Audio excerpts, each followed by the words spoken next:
హరి ఓం ప్రియపుత్రి పుత్రులారా, ఇటీవల ఒక ప్రియపుత్రుడు నాకు ఒక మెసేజ్ పెట్టాడు. అమ్మ, మీరు కర్మఫలం గురించి వివరిస్తూ ఉంటారు కదా, మరి ఇటీవల చచ్చిపోయిన ఆ డ్రామోజీ కుల మత కులగజ్జిని సమాజంలో నిండా స్ప్రెడ్ చేసినటువంటి వాడు. మీరు చెప్తున్న వీడియోలను అనుసరిస్తున్నాను. అతడు పెద్ద గూఢచర్య వ్యవస్థని నడిపినవాడు. ఈ చంబా కూటమికి సూత్రకారుడు అయినటువంటి అతడు ఏం కర్మఫలం అనుభవించాడు? హ్యాపీగా చచ్చిపోయాడు కదా వాడి కోటలో, రామోజీ ఫిల్మ్ సిటీ అనేటటువంటి కోటలో. అతడికి ఈ కర్మఫలం ఎందుకు విధింపబడలేదు అని, అది మన దృష్టి లోపం నాయన. ముందుగా ఒక ఉదాహరణ చెప్పి ఈ విషయాన్ని నేను మీకు వివరించే ప్రయత్నం చేస్తాను. ఇప్పుడు 1/2 నిష్పత్తులు చిన్నప్పుడు మనం నేర్చుకొని ఉంటాం, చిన్న క్లాసుల్లోనే వస్తుంది. 1/2 ఈజ్ ఈక్వల్ టు 1,00,000/2,00,000, 1,000/2,000. అంతే కదా, 1000 కొట్టేస్తే అది కూడా 1/2. ఐ రిపీట్, 1/2 అన్నది 1,000/2,000కు సమానం. ఎందుకంటే రూ. 2 ఆదాయం ఉండి ₹1 ఖర్చు ఉంది అన్నవాడిది ఎలాంటి ఆర్థిక జీవితమో, 2,000 ఆదాయం ఉండి 1,000 ఖర్చు ఉన్నది. వాడికైనా వీడికైనా మిగులు అర్థమే.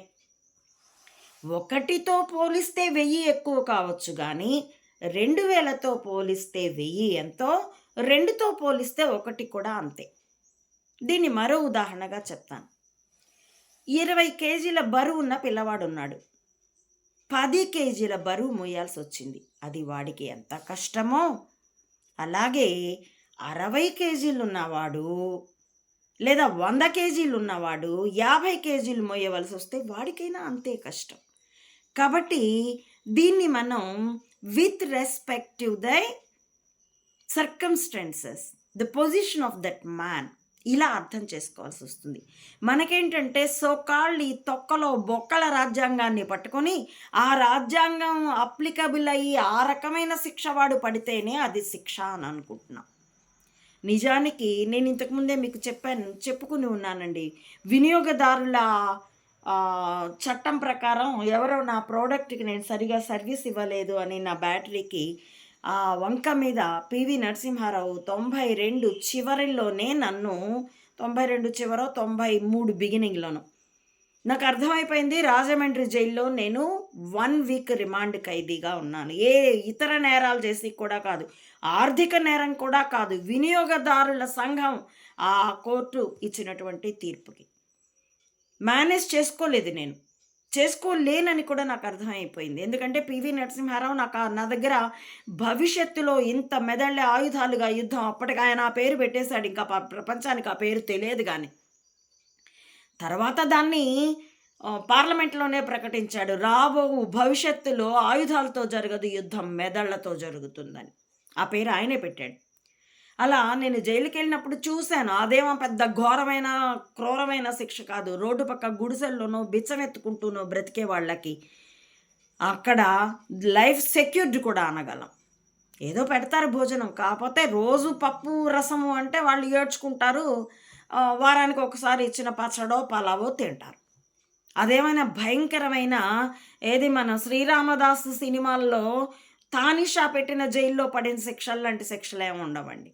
అలాంటి ఆ కాల్డ్ శిక్షలతో పడితేనే రామోజీకి శిక్ష పడినట్ట. వాడి ఆశలెక్కడా, వాడి బ్రతికెక్కడికి దిగజారిందో ఆ హ్యూమిలియేషన్ చాలు.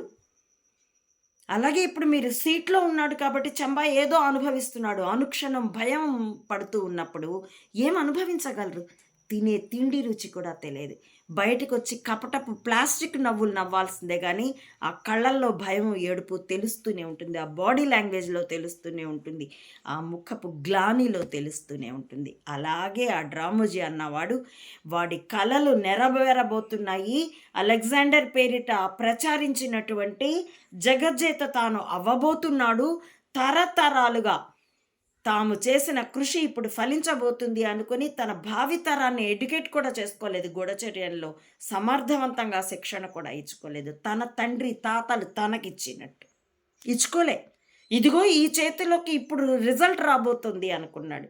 ఆ రిజల్ట్ తెచ్చుకునే ముందు తనకి చాలా కాలం పాటు ఇందరికి తోడుగా మేధస్సును ఉపయోగించి గూఢచర్యాన్ని ఎదుర్కొన్నందుకు ఆ ఎదుర్కోవడం ఎన్ని రకాలుగా అన్నది నేను అంతకుముందే చాలా వీడియోల్లో చెప్పున్నాను. నా అమ్మఒడి బ్లాగ్లోను, ఫేస్బుక్ పేజీలోను ఇదే పేరుతో ఉంటుంది, అమ్మఒడి మాత అనంతానంద అని. ఆ పేజీలోను కూడా వివరించాను. కాబట్టి అలా తనకి వ్యతిరేకంగా రజాకార్ ఉద్యమం నాటి నుండి తన గూఢచర్యాన్ని పసికడుతూ, అది తాను అని తెలియకపోయినా గూఢచర్యాన్ని మాత్రం పసికడుతూ నడిచినందుకు జన్మతః కూడా బ్రాహ్మణుడు.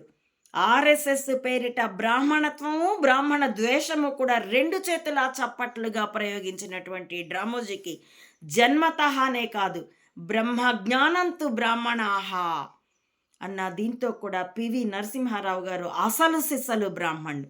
కాబట్టి ఆయన్ని సీట్లో పెట్టి అతడి ప్రధానిగా ఉండగా ఈ దేశాన్ని ముక్కలు కొట్టి సర్దార్ వల్లభాయ్ పటేల్ 500కు పైగా సంస్థానాల్ని భారత్లో విలీనం చేస్తే ఇప్పుడు దానికి ఇంకో 100 ఎక్కువ ముక్కలుగా కొట్టేయాలని. కాబట్టే రాజకీయంలోకి చాలామంది సంస్థానాధీశులే వచ్చారు.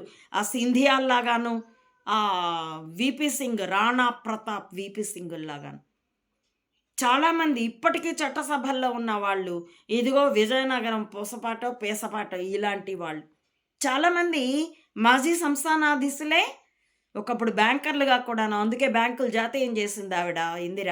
అలాగే పీవీ పర్సులు అంటే సంస్థానాధీశుల భరణాల్ని కూడా రద్దు చేసింది. కాబట్టి అలాంటి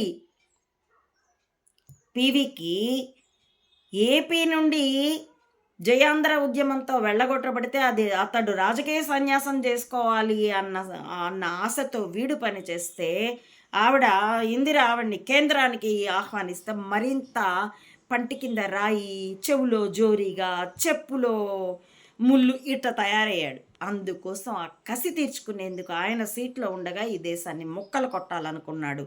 అది ఆయన పదవీ కాలం 91లో ఎక్కాడు, 96లో దిగిపోవలసి ఉన్నది. దానికంటే ముందుగా కొన్ని నెలల ముందుగా బాబ్రీని పగలగొట్టి అదే వంకతో దేశాన్ని మొక్కలు కొట్టాలనుకున్నాడు. అందుకే ఆ రోజు డిసెంబర్ 6, 1992 4 ఏళ్ళు ముందుకు జరుపుకున్నాడు. ఆ రోజు ప్రపంచ దేశాల టీవీలన్నీ వచ్చి ఇండియాలోనే కూర్చున్నాయి. ఎందుకంటే జరగబోయే ఒక ప్రభంజన సంఘటనని 1920లో ఏర్పడిన యుఎస్ఎస్ఆర్ 1990లో మొక్కలైనట్టు ఇవాళ భారత్ మొక్కలవుతుంది అని కలలుగని బీబీసీ లాంటి ఉర్రుతలోకి వచ్చి అయోధ్యలో నించున్నారు. ఏమైంది? కాబట్టి అలాంటి పీవీ మీద కచ్చి విడికి అలాంటి అసలు ఈ రాజ్యాంగమే పెద్ద బొక్కలైన చోట రాజ్యాంగపరంగా వాడికి వేసే శిక్షే ఉంటుంది. కాబట్టి స్పయింగ్తోనే శిక్ష వేశారు. 32 ఏళ్ళు 1992 నుండి మొన్న 2024లో జూన్ 8న అదే 8న చచ్చే క్షణం వరకు ఎప్పుడు పట్టుబడతానో ఒకేసారి తీసుకుపోయి జైల్లో వేస్తే ఏముంది, అయిపోయింది, జైల్లో కూడా బాగానే ఉంది లేని జైల్లో కూడా తను కింగ్ అనగలడు ఆ బొంగు మేకరు. కాబట్టి వాడికి వెయ్యాల్సిన శిక్ష భయమే. ఎందుకంటే దైవాసుర సంపద్ విభాగ యోగంలో కూడా భగవానుడు చెప్తాడు, అభయం అన్నది దైవీ గుణం, భయం అన్నది రాక్షస గుణం. రాక్షసుడికి రాక్షస గుణంతోనే శిక్ష వెయ్యాలి. కాబట్టి భయం, ఇదిగో ఇప్పుడు కూటమిని చూస్తున్నారు కదా ఎంత భయంతో గజగజలాడుతోందో, అలాంటి భయం తర్వాతే కట్టుకున్నాడు వాడు. పెద్ద చావు చస్తావా చిన్న చావు చస్తావా అంటే ముందు చిన్న చావే, అంటే పత్రికాధిపతిగా జస్ట్ ఏజెంట్గా చస్తాను, కాకపోతే క్రాస్డ్ ఏజెంట్ అని ఒక 2 ఏళ్ళు తిరిగేప్పటికీ అమ్మో కాదు పెద్ద చావు చస్తాను నేనే ఏజెన్సీని అని అప్పుడు బాటసింగారం దగ్గర కట్టుకున్నాడు. అప్పటి వరకు సోమాజిగూడలోనే మూలుగుతూ ఉండినాడు. మూలుగుతూ కాదులే, బలుపు అనుకొని జబ్బలు జరుచుకుంటూ ఉన్నాడు. పట్టుబడ్డాక మూలుగుతూ ఉన్నాడు. అదే మూలుగుతూనే 32 ఏళ్ల తర్వాత చచ్చాడు. వాడికున్న కళ జగజ్జేత. వాడు చచ్చింది, కోతి చచ్చింది ఇంటెనకాల పూడ్చాము అన్నట్టు వాడి కొంపలోనే వాడు పొడవబడ్డాడు.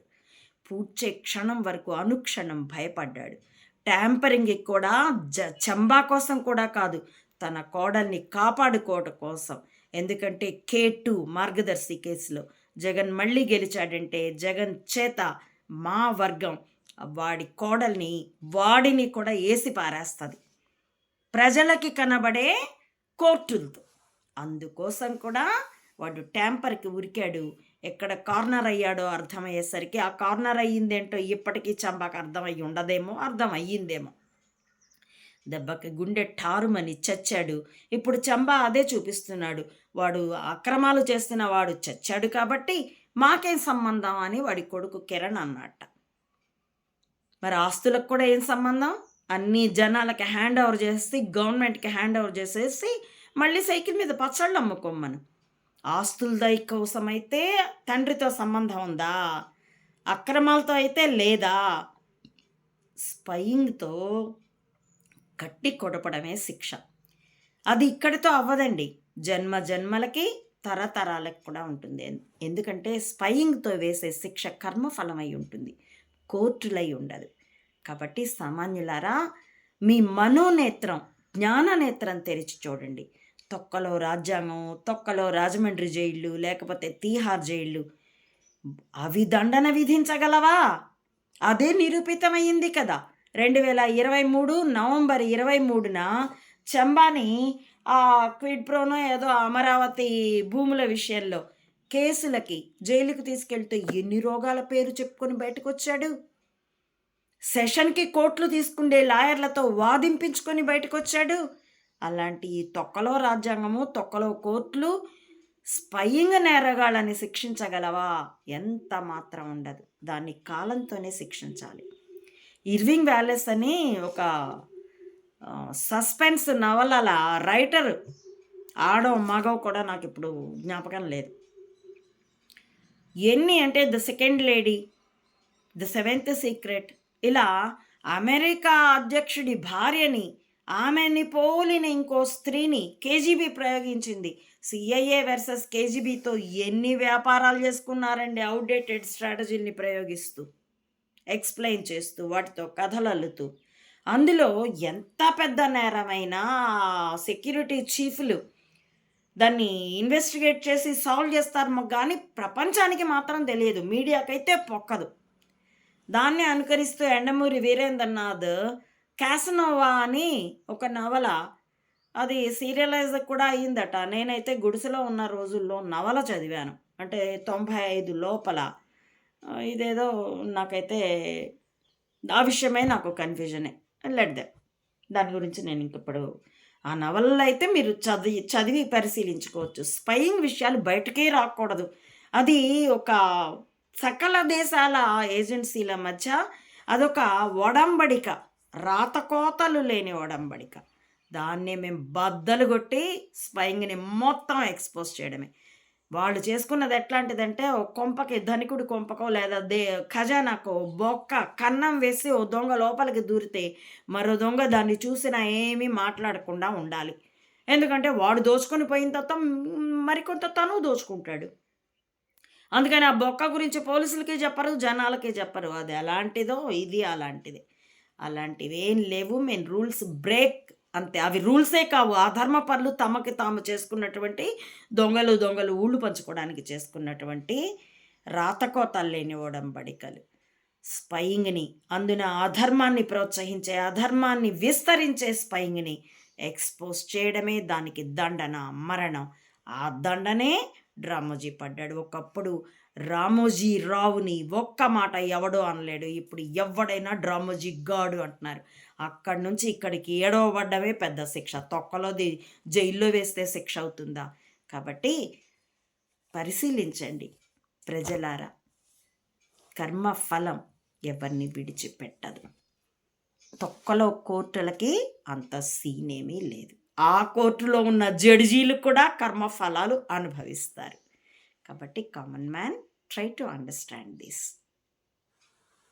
హరి ఓం. ప్రియపుత్రి పుత్రులారా, నా ఈ వీడియోల కంటెంట్ మీకు నచ్చితే please like, share and recommend my channel to others as well subscribe it. Please support Ammavadi Mata Anantananda to spread the truth of either spying or spirituality up to the roots of this society. As well, support me financially also to win this war with wisdom as weapon. www. ధర్మం కోసం, మానవత్వం కోసం, భావి తరాల కోసం మెదళ్ళే ఆయుధాలుగా యుద్ధం. దీనిలో మీరు పాలు పంచుకోవాల్సిందిగా స్వాగతిస్తూ థ్యాంక్ యూ ఫర్ వాచింగ్.